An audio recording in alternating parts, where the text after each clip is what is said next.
Hi, this is Roger, thanks for dropping by. This is the Mammoth Phalaenopsis repotting session. Now these are Hannah's plants, and a while back I was having a clear out of media, and there was a bag of, I think it was either medium bark probably, that I was going to throw away because it was just so old, and she said, can I take that and repot mine because they haven't been done for quite a while. And I said, well, yeah, but it's very old, you know, and probably won't last that long, although it had been kept dry. So anyway, she went and used it, and recently a lot of mould has started to grow in the pots, and there is no, well, apart from dunking the whole pot in hydrogen peroxide, which is not a practical solution unless you've only got one pot. Because as soon as you dunk a pot in hydrogen peroxide, yes, it's probably going to do the job, and then it will deactivate, it will become water.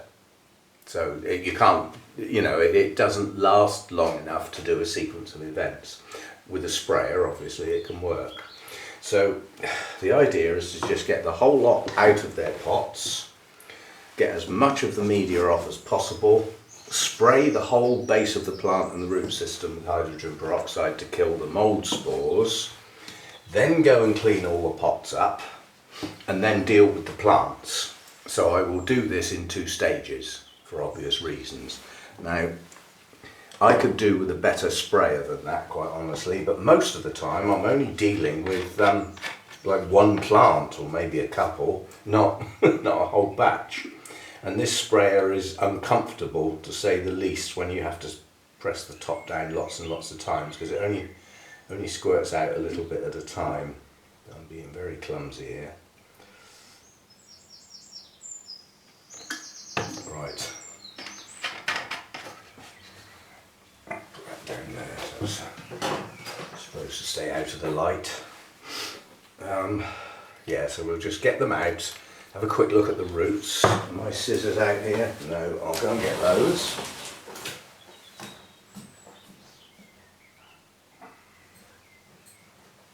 Just in case I need to trim any roots off. But I mean, there's some of these plants go back to prior to Hannah going in hospital, and they didn't get looked after at all. They got no care. They didn't get watered for often months. I mean, when you're going in hospital with an expectation that you're not coming out, it gets on your mind, and their stuff wasn't looked after. Quite a bit of it came down here. There won't be any of the media kept if it's got this. I don't know whether I can show you, but this is what we're dealing with. I don't know how close I can get. You see those tiny white spots on the media? So that's what we're dealing with. It's mould spores, and it's all over the roots. I can see it. So what we will do is we will take the dead roots off. There's no point in putting them back in the pot, and then those that have any life in them can be left in case they branch. So this plant's not very good at the moment. That root sticking up in the air, that's, I mean, Hannah can't keep orchids very well anyway, so she has to have the pretty hardy end of the spectrum, simply because she works, and she's often at work. She starts in the middle of the night to us, you know, sort of, I think she starts 4 o'clock in the morning or something, so, and she's often gone 12 hours. Well, when she gets up in the morning, this one's good, and heads off to work, there's no point in heating her flat up because she's going to be away 10-12 hours. That's what we're dealing with. Now you can see it, hopefully. And like on this one, it's bad. Yeah, so, you know, her flat can get quite cold. And for Phalaenopsis, that's not ideal, as we know. So they hang in there to a degree. They're never going to do brilliantly because they haven't got the temperatures. It's just not going to happen. But they don't do bad, given the circumstances. And she wants to keep them. So I'm quite happy to do the repot, get rid of the mould. and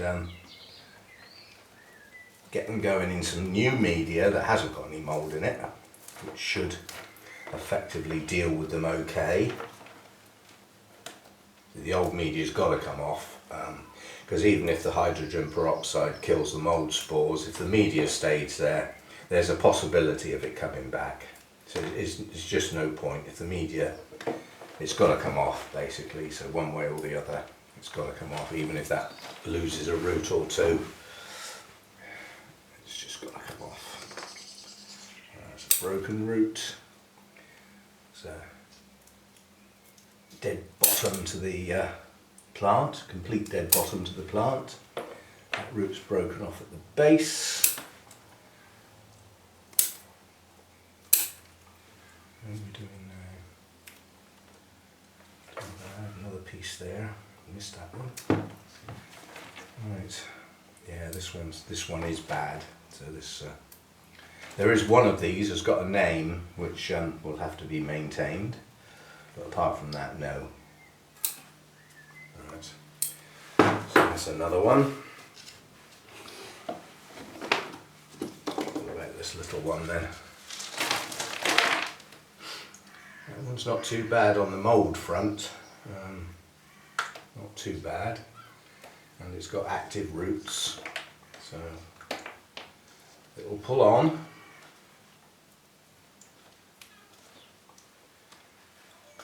So there's no point in taking the media off the roots I'm about to cut off, is there?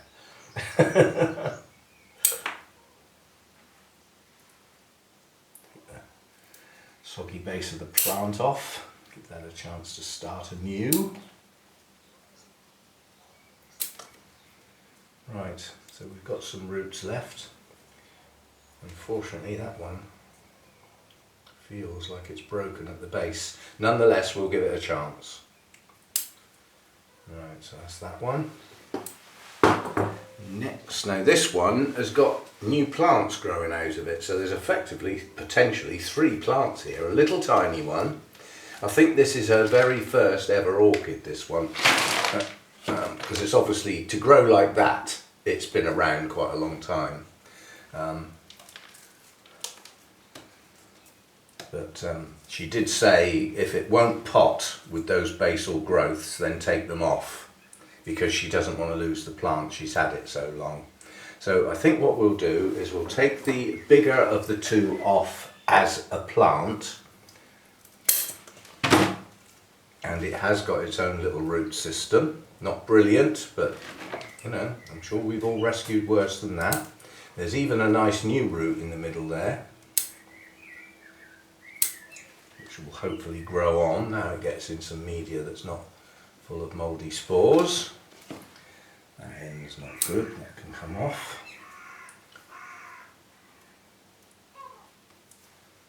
Yeah, so that little plant should grow on. The very, very small one I don't think is worth bothering with because it's so far behind. So we'll pop that one up.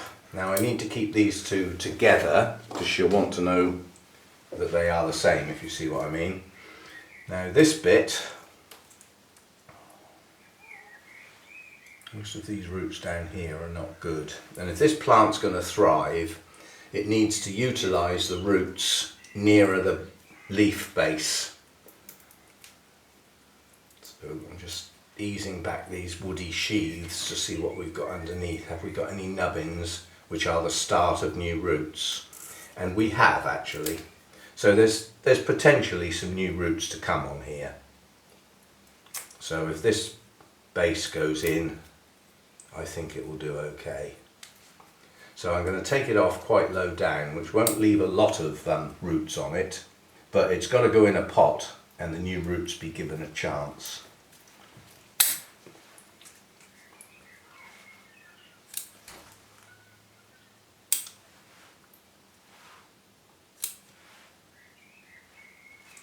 The rest on that are okay, and that goes with that little one there. Right, so that's that one. Right, this one.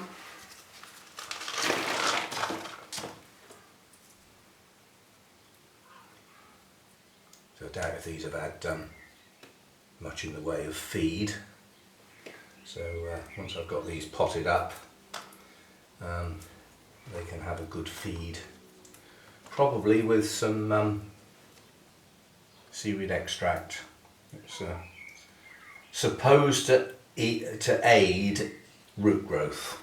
I've got no evidence of that, I must admit, but many have said that a seaweed extract soak can get some new roots going. So, and if enough people say something, the problem is, has one or two people said it and everybody else is just repeating what they said, and it makes it seem like lots and lots of people have said it. You see what I mean? The sort of Chinese whispers of the internet. Right, so this one's okay. Again, we take these woody sheaths off because often they inhibit new roots coming out. These woody bits down here. Yeah. Not always. I mean, in the natural environment, they wouldn't get chance to be woody sheaths because of the humidity and the fact that they get rained on frequently. So they wouldn't be hard woody sheaths in the wild. But after I've cleaned these up, before I repot them, we'll do that. Right. So where are we then?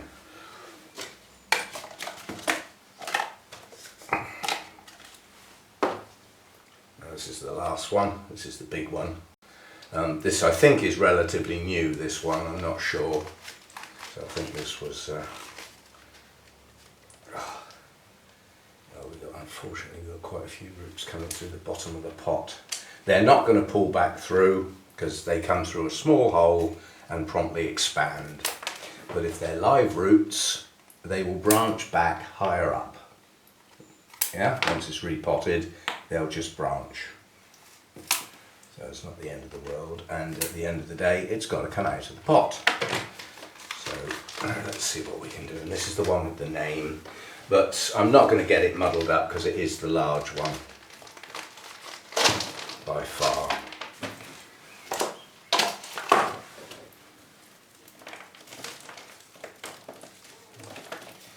It's still got the sphagnum plug in the middle, or coir peat. Pooh, that smells.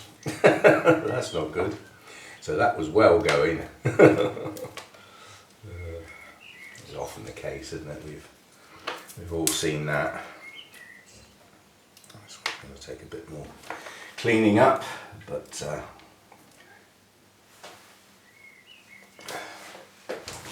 want to go out?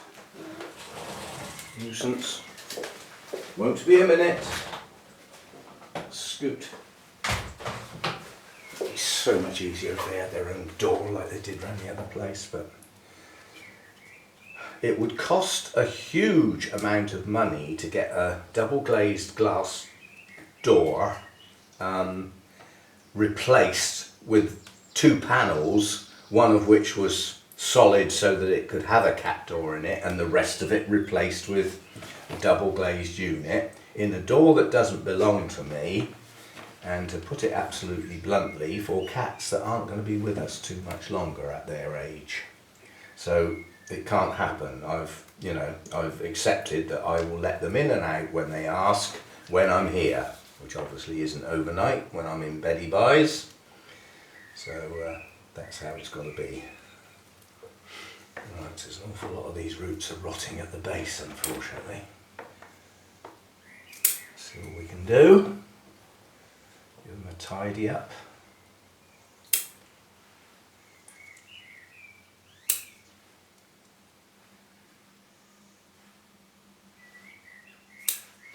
Yeah, there's quite a few broken ones. It, almost looks to me like there might have been a snail at work in here somewhere.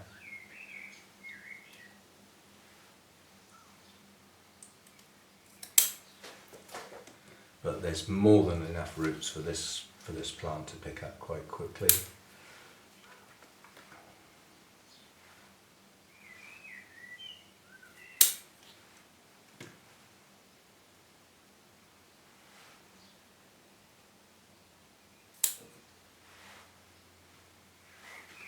It's not bad. And there's the start of a new one there. Plus we've got all of these up here. Just wondering whether is it worth it. I think it is worth it. I'm going to take some of these lower leaves off, even though they're okay. They go back to being seedling leaves effectively, so they're not full-size leaves, but they are stopping roots going down into the pot. It's only the bottom two that I'll take off, and that way it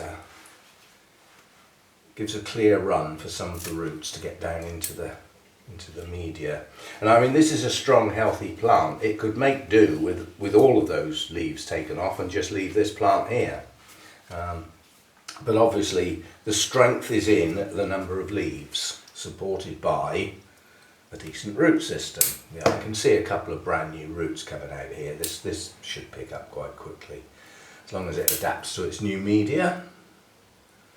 Just not too happy with the base of the plant. It looks pretty... I'm going to take the base of the plant off. It looks pretty soggy to me.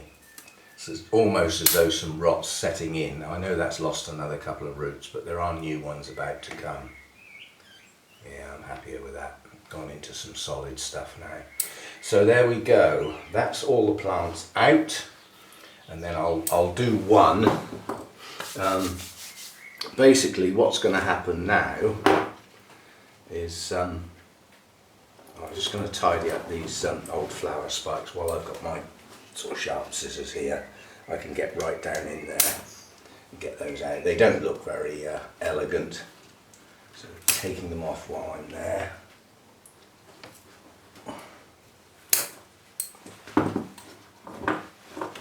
There you go. Right, so what's going to happen is this. It's basically the whole of the base of the plant is going to get this hydrogen peroxide. Now the way I make sure I get the whole thing is I spray everything I can see from one angle. Yeah? Now that obviously means only one side of those roots have been coated. So now we go round a quarter of a turn and do it again. Everything I can see. Yeah? Right through to the back, not just doing one side. Quarter of a turn.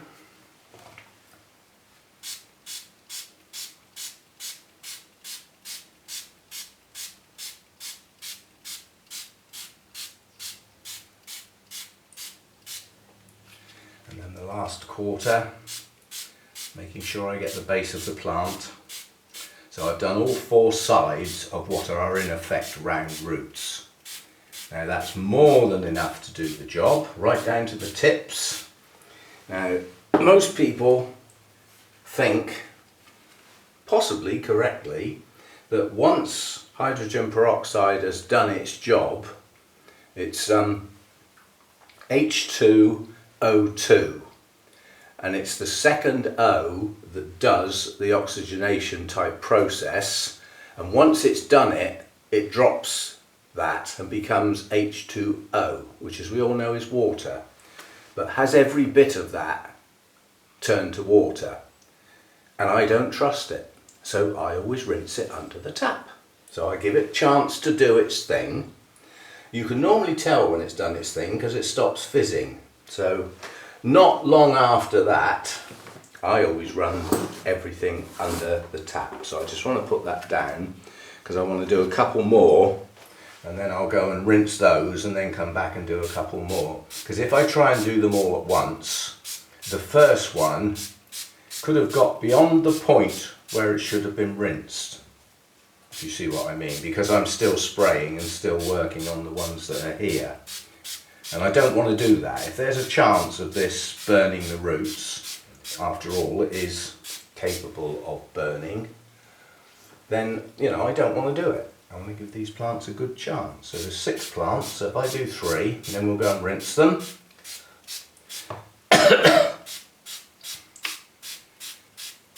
And then while I'm doing all the rest of the spraying, the rinsing, sorting out pots and getting rid of the mess, I'll shut the camera off. So you get the general gist of what's going on, okay? So I'll be back when I've done all the rest of this, given them a rinse, chucked away the rubbish, and then I'll be back.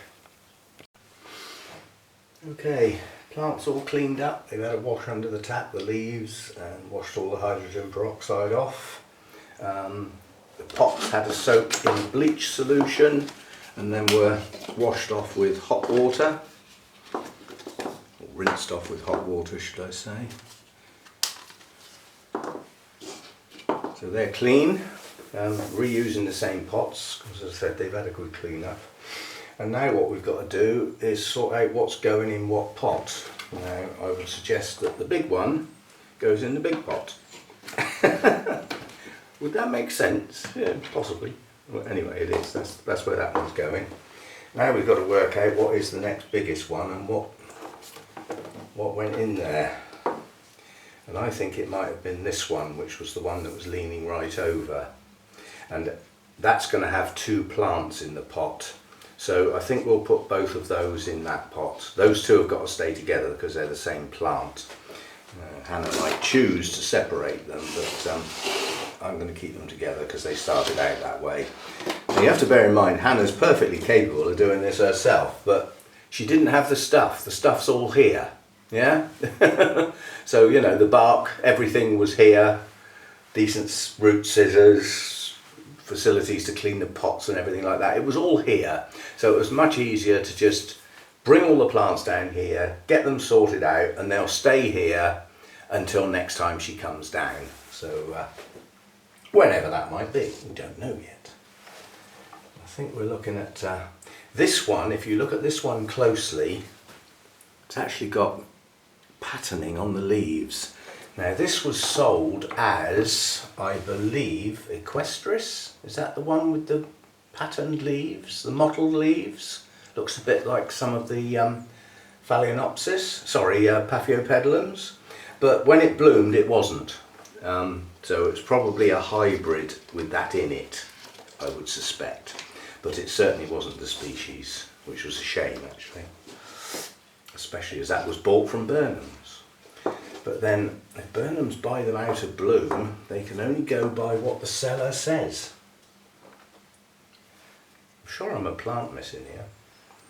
Now that was obviously an aerial root. I don't know how much of the root system of this I'm going to get in. Try it like that. That tiny little one. I wonder which pot that's going in. And that leaves that one in there. So that's where they're all going to go. Why I've done that is because I'm going to set this up like a conveyor belt, quite honestly. I've got my two different types of bark down here, the chunkier bark and the smaller so-called Burnham's medium bark, which I'm getting low on. So and I'm not prepared to pay the charge for the postage for the Burnham's bark. So we might have to take a trip down there and collect some, having phoned up in advance and make sure they've got what I want. But yeah, a trip to Burnham's might be a nice idea. On a weekday when it's not busy, the roads aren't too bad. Right, so we'll do the big one first. This needs nothing more than bark poured in. I just need to make sure that when this bark is poured in, the plant is going to go deep enough into the pot to guarantee all the roots work. And if that meant cutting a couple off, then that's what would have happened. But I think we can get away with it. So all we've got to do is lean it over one way.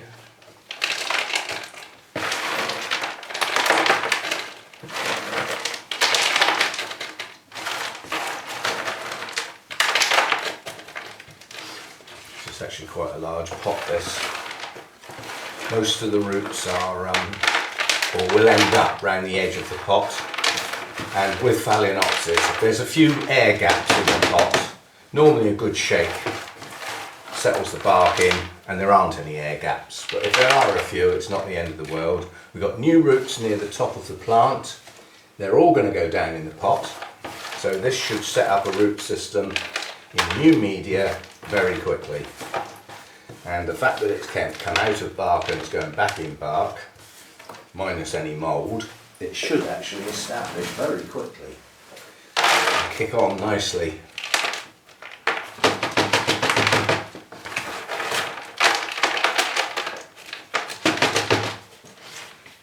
unfortunately, sorry about that, by banging it, although it got rid of the gaps, it lifted the plant. I need the plant at that depth, so you have to do it slightly differently. In other words, I can still bang it to get the bark down, but I'm not letting go of the plant this time. That way it's going to stay at the same depth all the way down.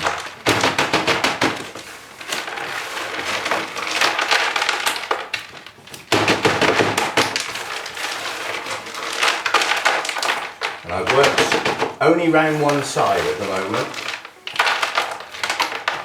When you pot a Phalaenopsis, you end up with two sides to the pot because of their nature.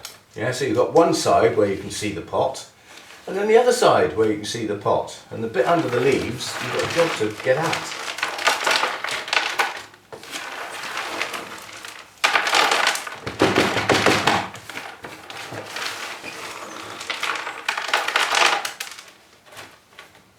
Right, I think we're there now. That's not too bad. There's a few roots there without bark in between. I don't worry about that sort of thing on Phalaenopsis. So that's one done. All I'm going to do now is see if I can straighten it up a little bit in the pot. Do that by pressing the bark down on the side you want it to move away from. There we go. Nice and central in the pot. One done. Next. So I want to work on the ones that, see, this is quite a large pot, and I'd like some smaller bark with this one. So I'm going to use the big bark in the bottom of the pot so that it doesn't get, the roots don't get soggy. And then we'll mix in some small this time. So we'll have some big and some small, just because it's a finer root system this time. Now we've got to get two in here, so we'll have one about there, and then with my third hand one about there, and then all I'm going to do is fill in the middle. Basically I need to be able to hold that upright.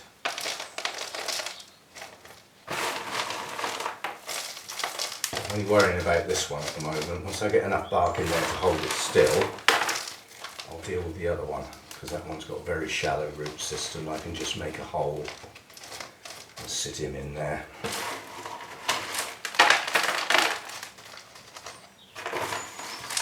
I said to Hannah I would get the media up round the base of the plants this time.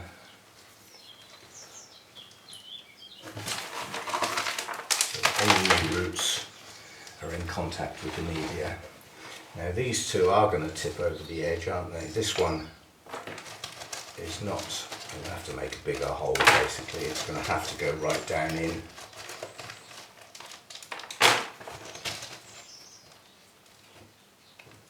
a bit closer to the middle of the pot.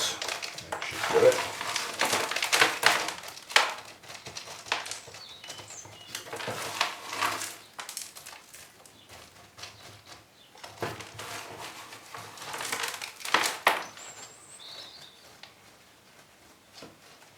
Right, that one's still lying over sideways flat. That's how it grew. It won't straighten up. It will be impossible to straighten that one up. I might be able to straighten it up a bit by just putting a few large pieces in behind there. Let's see if we can select a couple of big bits and just tuck them in behind the stem basically, so that it can't come back against the edge of the pot. Let's see if that will do it. It would grow a bit better if it was more upright. There we go. Right, so that's those two. All roots covered. Right, what about you? So-called Equestris.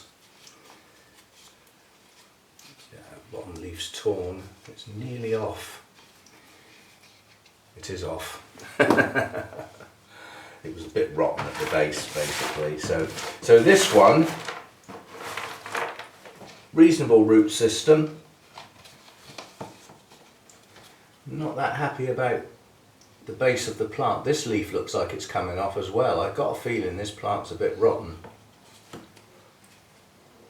Anyway, we will see, because it can still grow from the top. Even if all the leaves down one side came off, it can still produce new leaves. It would be a bit off balance, but let's say this one,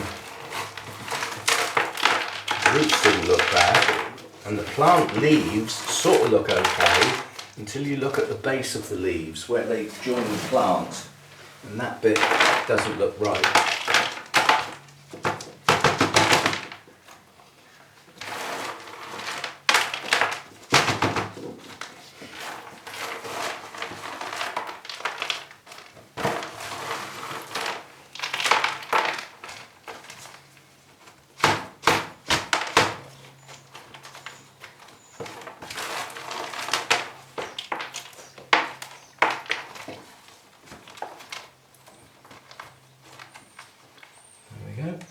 That's another one done. That's a shame. Oops, it's a shame about these leaves though. But you can see there's a black line round there. They're not that well attached. And if the centre leaf comes out, then that's it. That'll be the end of the plant, because that's the crown. But this looks like it's limp and flimsy. So there's something not right with that one, unfortunately. Right, what about you? I think that aerial root's going to have to stay as an aerial root, and everything else can go in the pot. Yeah, that'll be okay.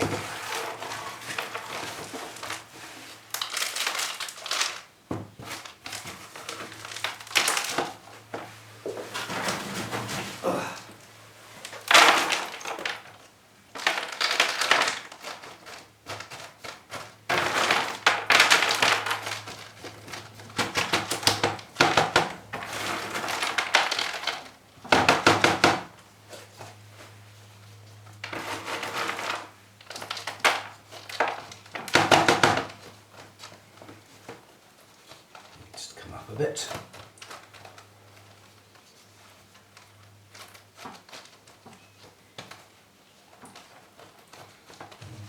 It was a bit lower in the pot, which effectively means, as far as the plant is concerned, the pot is smaller than it looks, because the plant sat quite low in it. So I can just see the layer gap there, which I want to get at. There we go. So there we go, another one done. Right, now what about you?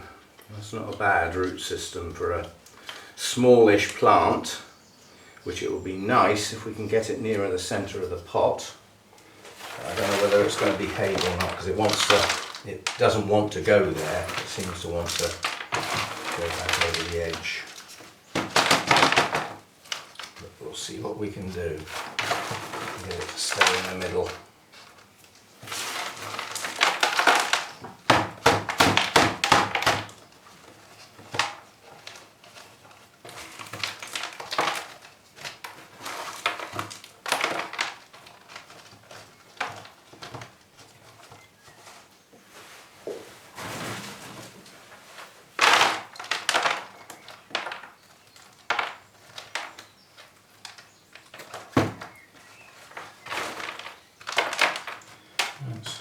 There we go, another one done. So I just found a gap around the back. A few more pieces in there. Watering will gradually settle these pieces in. As the roots start to grow, hopefully they'll attach.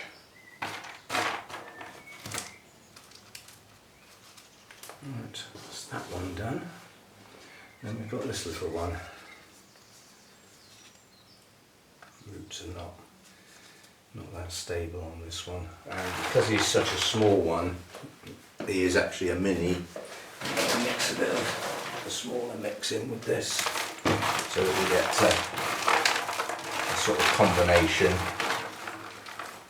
And again, we try and get him away from the edge of the pot if possible, down in it and in the middle.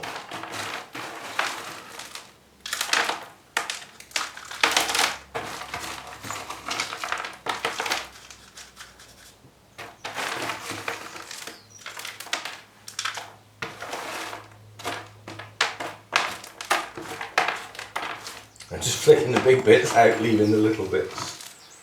Make sure we get some of the finer stuff down in there with this one. There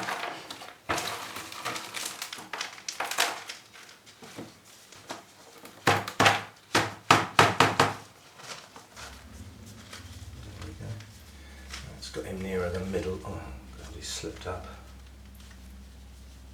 I don't know, I'm going to put a bit more media in there. I'm determined to get the bark higher up the plant, if you see what I mean, so that new roots do go down into the pot, which, as the plants start to climb up, you lose lower leaves, they get more and more farther and farther away from the media, and you're more likely to just get aerial roots under those circumstances. Right, so there we go. So I'm getting a bit low on the small bark again. Now this bark is filthy. The Burnham's isn't too bad, but because I'm getting near the bottom of the bag, there's more dust in it. The big stuff is filthy. So what I'm going to do now is I'm going to go out in the kitchen, set the tap to lukewarm, so you know, a bit of warm, bit of cold. Set it to lukewarm, and I'm just going to run these under the tap and just keep running each pot under the tap until it stops running dirt out, and then we'll see how we go from there. That'll also give the bark an initial wetting. Probably 2 days time it'll be dry again. Yeah, it's quite warm out here at the moment. Right, just a word at the end on the bonsai channel. It is going very well. Thank you to all the people who've gone across from here and subscribed. We are over 500 subscribers now, which is half of what I need, over half of what I need. And recently we've gone over 1,000 watch hours, which is a quarter of what I need. So given that it's only been up and running a couple of weeks, it's moving along at a good pace, a good pace. And if you're interested, there's a new video up there today. So it's going okay, thanks to you people coming across from the orchids side of the world and at least taking a little look and subscribing just to get it up and running, you know, so hitting the ground running and all that sort of stuff. Anyway, these are going to stay out here and they're going to stay in this tray. This is the second litter tray that we got that Mojo refused to use and doesn't use at all, so it was a spare tray basically for carrying plants in. But these plants are going to stay in that tray so that I can carry them around together, water them together and do everything together with them, and then eventually carry them back to Hannah's because they fit in there quite nicely. So we will put them all back in the tray so that we can carry them to the kitchen and drown them. And hopefully we'll wash the majority of the dirt out. Probably next time they're watered they will be a bit dirty as well, so you know, we may get some more dirt, but we'll deal with that. I am a bit worried about that one with the patterning. Those leaves don't look very secure at the base. I mean, that one just fell off. Hardly touched it and just came away as though there was something wrong at the base. Anyway, we shall see. And as we've got a name for the big one, we'll keep it. It's Phalaenopsis U-Pin Easter Island, apparently. So it had a name. If you ever get a Phalaenopsis with a name, keep it. Because a lot of the ones you get haven't got names. Right, so that's that done. And hopefully they can now stay in these pots 2 or 3 years, at least I'd have thought, because this is pretty hard bark stuff I'm using here. It doesn't seem as though it's going to break down for some considerable time. So, job well done. See you next time. Bye for now.